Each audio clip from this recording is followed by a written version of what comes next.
Hello everyone, কেমন আছেন সবাই? আশা করি সকলেই ভালো আছেন। আলহামদুলিল্লাহ আমি অনেক ভালো আছি। তো আজকে চলে আসলাম আপনাদের মাঝে একটা গুরুত্বপূর্ণ ভিডিও নিয়ে। তো ভিডিওটা কি নিয়ে হতে চলছে আপনারা টাইটেল এবং থাম্বনেল দেখে নিশ্চয়ই বুঝে গেছেন। আজকের ভিডিওটা হচ্ছে আপনার এমন একটা অ্যাপ দিয়ে এডিট করে দেখাবো। এই যে এরকম ফটো এডিট করে থাকবেন। এই যে বিফোর আফটার দেখেন।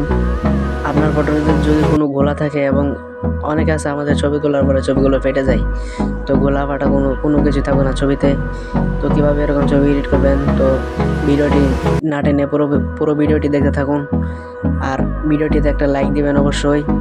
আর আমাদের চ্যানেল নতুন হলে অবশ্যই চ্যানেলটিকে সাবস্ক্রাইব করে দেবেন।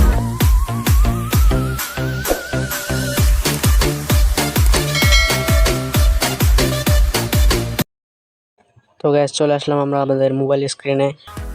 সর্বপ্রথম আমাদেরকে অ্যাপসটি ইনস্টল করার জন্য চলে যেতে হবে গুগল প্লে স্টোরে। প্লে স্টোরে সার্চ বারে গিয়ে সার্চ করবেন REMINI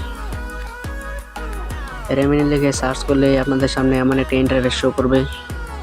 তারপর এখানে প্রথমে অ্যাপসটিকে ক্লিক করে এখানে ইনস্টল করে নেবেন।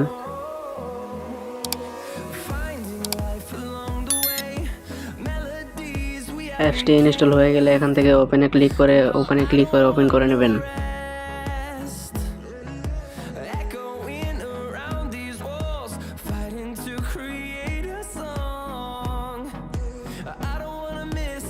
আপনাদেরকে এখানে অনেকে স্কিপ করে অ্যাপসের ভিতরে প্রবেশ করতে হবে। তারপর আপনাদের সামনে এমন একটি ইন্টারফেস শো করবে।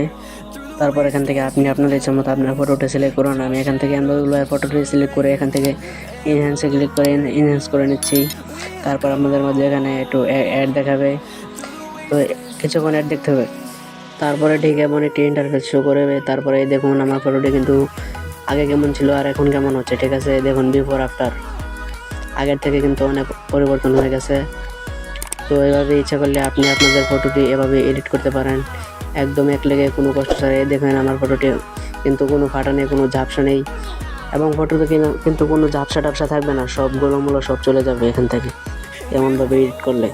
এই ফটোটি এখান থেকে সেভ করার জন্য ওই কোণার দিকে ডাউনলোড অপশনে ক্লিক করলে সেভ ওয়াচ অ্যান্ড অ্যাড এখানে ক্লিক করলে আপনাদের ফটোটি এখান থেকে একটা অ্যাড দেখাবে। অ্যাড দেখানোর পরে আপনাদের ফটোটি আপনাদের গ্যালারিতে চলে যাবে।